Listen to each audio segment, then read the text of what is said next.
자, 개념 36번 동경과 일반각에 대한 얘기 해보도록 하겠습니다. 자, 지금부터 이제 36번 개념부터 시작해서 이제 삼각함수지, 그죠? 네, 삼각함수 내용이 쭉 이어질 텐데, 가장 기본적인 용어부터 이제 아주 어려운 내용까지 한번 순서대로 정리를 해볼 거야.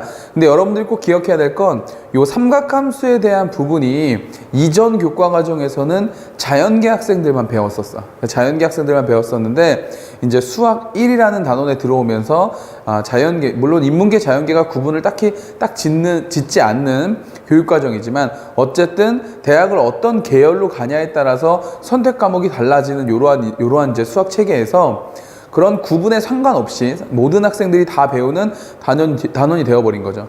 좀 어려울 거야. 알겠죠? 어려울 거니까 천천히 차근차근 설명해 보도록 하겠습니다. 자, 첫 번째 개념부터 가보시죠. 자, 동경과 일반각이라는 제목이 있는데, 자, 동경이 뭐고, 일반각은 뭐냐라는 얘기부터 출발해 볼게. 자, 얘들아, 우리가 각이라고 하는 것은 어떠한 두 개의 직선 혹은 두 개의 선분이 이렇게 만나게 되면 교차하는 요 정도, 벌어진 정도를 우리가 이제 각이라고 보이잖아, 그죠? 근데 이 각을 그냥 이렇게 추상적으로 직선 두 개 만나면 이렇게 각 생기는 거 아니야? 이렇게만 알고 있었던 내용들을 수학 교과서에서 얘기하는 각은 뭐고, 그 각을 정의하기 위해서는 어떤 용어들이 필요한지 그렇게 한번 정리해 본다고 생각하면 돼요. 자, 처음에 어떤 기준이 되는 선이 필요할 거야. 기준이 되는 선을 쌤이 이렇게 한쪽은 O, 한쪽은 X. 자, 이렇게 한쪽은 점이 찍혀져 있고 한쪽으로 계속 같다는 뜻이죠. 이게 뭐야? 반직선이라고 부르지. 자, 기준이 되는 반직선 OX, 반직선 OX를 우리가 기준이 되는 선이라고 보고, 이 OX를 저쪽 방향으로 이렇게 회전을 시킨다고 해볼게. 그래서 회전을 시켜서 한 여기쯤 왔다고 해봅시다. 이렇게. 자, 얘가 이쪽으로 이렇게 회전을 했다고 보는 거야. 자, 그랬을 때 기준이 되는 반직선 OX 있지? 자, 요 선을 뭐라고 부르냐면 우리가 시초선이라고 불러. 시초선이라고 부르고, 이 시초선을 기준으로 저쪽 방향으로 이렇게 회전한 거를 동경이라고 부르는 거야. 자, 이 녀석을 동경이라고 부르는 거죠. 뭐 예를 들어서 이 점을 우리가 P라고 할까? 그러면 동경 OP, 요것도 역시 반직선이죠. 자, 이렇게 해서 동경 OP, 시초선 OX 이렇게 부르고, 우리가 말하는 각이라고 하는 것은 OX가 OP로 회전한 회전양, 회전한 이 양을 우리는 각이라고 부르는 거다. 근데 저 회전한 양은 사실은 이쪽으로 회전할 수도 있지만 사실은 이쪽으로 회전할 수도 있잖아. 예를 들어 동경이 이런 식으로 간다 그러면 이쪽으로도 회전이 가능하죠. 그래서 우리 교과서에서는 저쪽 방향으로 회전하는 걸 양의 방향으로의 각이라고 얘기를 하고, 이 밑에 방향으로, 밑에 쪽으로 가는 걸 우리 교과서는 음의 방향으로 회전한다고 말한다. 자, 이렇게 정리하는 겁니다. 이해갔어요? 그래서 자, 요게 시초선, 요렇게 회전하는 요 선을 우리가 동경이라고 하고, 시초선과 동경 사이에 회전한 양을 각이라고 말한다. 이런 얘기입니다. 됐어요? 자, 그럼 우리 예를 들어서 하나 표현해 볼까? 예를 들어서 우리 중학교 때 배운 내용 가지고 보면 한 요 정도, 요 정도 삼각형이 하나 이렇게 있다고 보자. 자, 우리가 중학교 때는 삼각비라는 걸 배우면서, 자, 직각을 이쪽으로 표시할까요? 이렇게 삼각비라는 걸 배우면서 요 삼각형, 직각삼각형이 이루는 각에 대한 이야기만 했었다고. 근데 고등학교 교과 과정에서는 요 각만을 따지진 않고, 만약에 요 직각삼각형이 이루는 각이 60도다. 그러면 이 삼각형 안에서는 그냥 얘가 60도지만 만약에 요걸 그대로 확장시켜서 우리가 좌표 평면이라고 한번 생각해보자. 좌표 평면이라고 생각하고 여기에 시초선이 이렇게 있다고 하고, 이렇게 노란색 시초선이 있다고 생각하고, 얘가 저쪽으로 돌아간 거야. 얘가 저쪽으로 돌아가서 회전을 하는데, 회전을 해서 생긴 동경이 이렇게 보라색으로 있다고 해봅시다. 그리고 요 각도가, 요 노란색과 요 보라색의 각도가 60도라고 해보는 거야. 그럼 사실은 얘가 이쪽으로 이렇게 회전한 정도가 딱 60도만 간 건지, 아니면 이게 한 바퀴를 아예 돌아가지고 60도를 간 건지, 아니면 이게 두 바퀴를 돌아가지고 60도를 간 건지, 지금 이 상황만 보고는 알 수가 없죠. 알 수가 없어요. 그래서 삼각형으로 표현할 때는 딱 60도라고 우리가 이걸 각이라고 표현했지만, 좌표 평면상에서 혹은 이런 시초선과 동경 사이의 각도를 얘기할 때는 바퀴수 얼만큼을 돌고 그 자리에 왔는지를 표현해 줘야 되거든. 그거를 우리가 일반각이라고 표현하는 거야. 일반각. 그래서 일반각은 표시할 때 이렇게 표시해.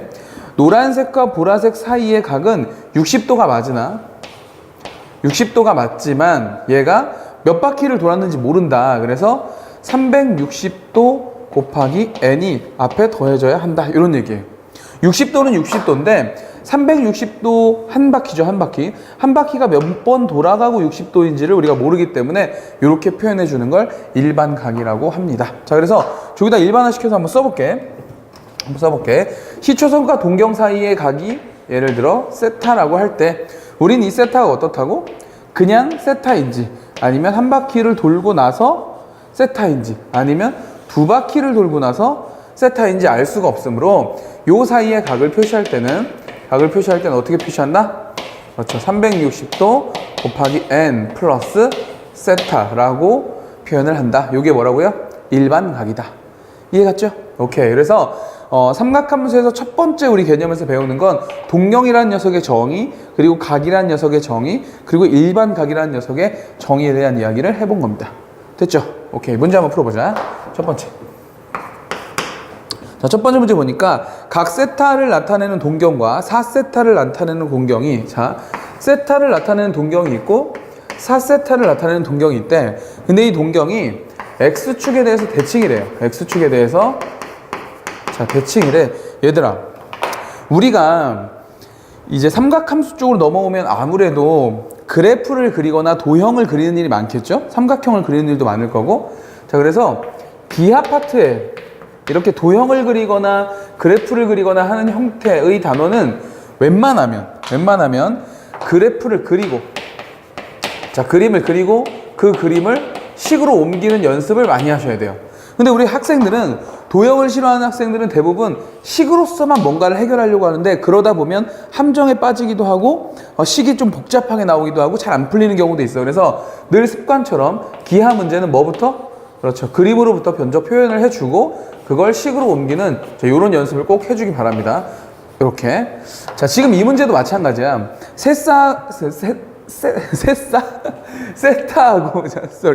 세타하고 4세타가 이루는 동경이 X축의 대칭이래. 그러면 쌤 같은 경우는 이거를 좌표평면에 한번 나타내 보려고. 이렇게 좌표평면 이렇게 그려놓고, 자, 이렇게 나타내 보면 어떨까요? 어쨌든 세타가 더 작을 테니까 세타가 이렇게 있다고 해봅시다. 이렇게 세타. 그리고 4세타는 요거하고 X축의 대칭이라고 했으니까 4세타는 아마 이렇게 생겼겠지? 4세타는 여기서부터 이만큼을 간 거죠. 자, 이만큼 간 게 우리가 4세타라고 하자 이거야. X축의 대칭이 됐다 이거지. 그러면 이 X축이 대칭이 됐다는 걸 가지고 우리가 식을 세울 때는 얘네들이 어떤 관계에 있냐면, 사실 봐봐, 여기서부터 여기까지가 지금 4세타인 거야. 근데 요 노란색이 세타거든. 그리고 이 보라색이 이 녀석의 X축의 대칭이 됐다고 했으니까 요게 세타면 당연히 요만큼도 얼마가 돼야 돼? 그렇죠? 요만큼도 세타가 돼야 되겠지? 그러면 봐봐, 여기서부터 여기까지 간 게 4세타고 여기서부터 요만큼을 더 온 게 세타니까 결국 4세타에다가 세타를 더하면 한 바퀴가 된 거죠. 한 바퀴가 몇 도인데? 360도. 한 바퀴가 된 거지. 근데 사실 우리 좀 전에 배웠지만 이게 한 바퀴인지 아니면 두 바퀴인지 아니면 세 바퀴인지는 알 수가 있다 없다? 없다. 그래서 뭘 표시한다? 곱하기 n을 표시해줘야 된다. 이런 걸 뭐라고 한다? 일반각이라고 한다 그랬죠.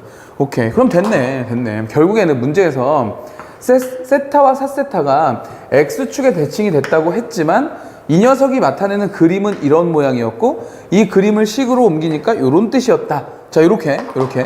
자, 명심하자. 문제에서 주어진 자료를 뭘로? 그림으로 먼저 표시를 해보고 그 다음에 그 그림을 뭘로? 식으로 나타내보는 이런 연습을 많이 하셔야 된다고.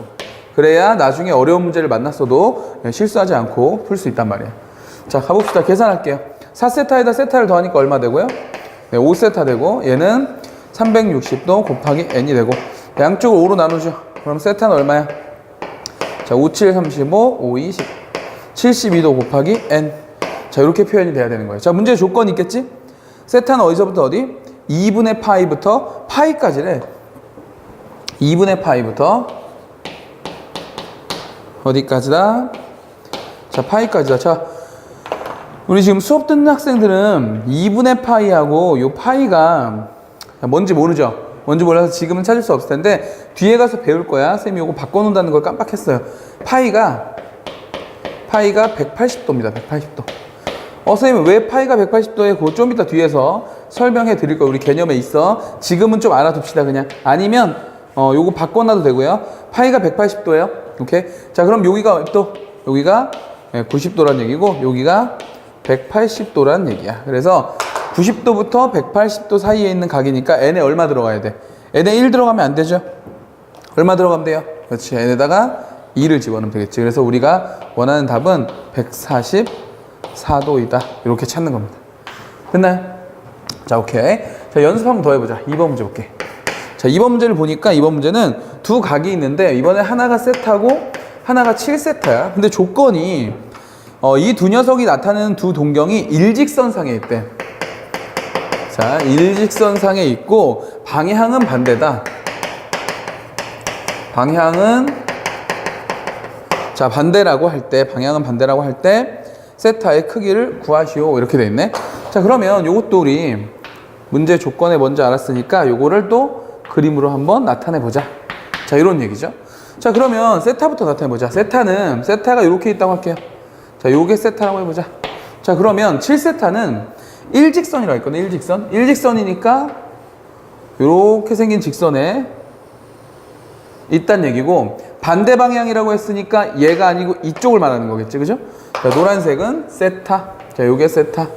그리고 저쪽 반대 방향 쪽으로 일직선상 위에 7세타가 있다. 그러면 여기서부터 어디까지? 여기까지가 뭐다? 7세타란 얘기겠죠.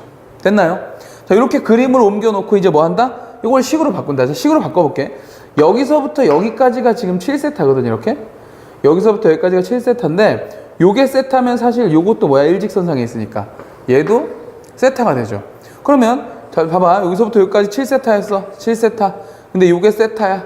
그럼 7세타에다가 세타를 탁 빼버리면, 여기서부터 여기까지가 돼서, 요게 몇 도입니까? 요게. 180도가 되는 거죠. 180도. 그러네. 자, 이걸 식으로 옮겨보니까, 7세타에다가 세타를 뺐어. 그랬더니 몇 도가 됐다고? 180도가 됐다고요. 자, 그런데 우리 요거 실수하면 안 된다고 했어. 180도는 180도인데 이게 그냥 180도인지 아니면 한 바퀴를 돌아서 180도인지 두 바퀴를 돌아서 180도인지 지금 상황에서는 알 수가 없는 거죠. 그래서 뭘 표시한다고? 여기다가 360도 곱하기 n을 표시해 준다고. 됐습니까? 자, 이게 뭐라고요? 일반각이라고. 일반각. 자, 계산해 볼게. 여기 지금 몇 세타? 여기 6세타 될 테니까 6으로 다 약분해버리죠. 그러면 여긴 세타만 남을 거고, 자, 얘를 먼저 씁시다. 쟤는 60도 곱하기 n이 될 거고, 그 다음에 여기서 플러스 얼마? 30도 이렇게 되겠다. 됐죠? 조건 보세요. 조건 보니까 세타가 어디서부터? 0도부터 90도 사이에 있다. 자, 0도부터 90도 사이에 있으려면 n에는 1도 들어가면 안 되겠다. 그렇죠? 1이 들어가면 90도가 될 테니까. 자, 그래서 n에는 0을 집어넣어서 요건 없는 거고, 그냥 30도만 답으로 쓰면 되겠습니다. 되겠죠? 오케이. 자, 이렇게 해서 첫 번째 개념에서는 이제 동경이 뭐냐, 그리고 일반각이 뭐냐, 그리고 세타를 어떻게 표현하냐, 이런 얘기였는데, 이제 공부한 학생들에 따라서 X축 대칭일 때, 뭐 일직선인데 반대 방향일 때, 또 Y축 대칭일 때, 뭐 다양하게 조건이 주어질 수 있거든? 그걸 다 외우는 게 아니야. 그걸 다 외워서 하는 게 아니고, 문제에 주어진 조건에 따라 어떻게 해본다고? 그죠? 그림으로 한번 나타내보고, 그 그림이 어떤 특징을 가지고 있는지 식으로 옮겨보는, 요걸 생각하면서 하는 연습을 해야 되는 거야. 문제는 얼마든지 다양하게 나올 수 있으니까, 다 적어서 외운다고 무식하게 덤벼들면 안 돼. 알겠죠? 오케이. 자, 정리하시고 우리 다음 포인트에서 또 이어서 가보도록 하자.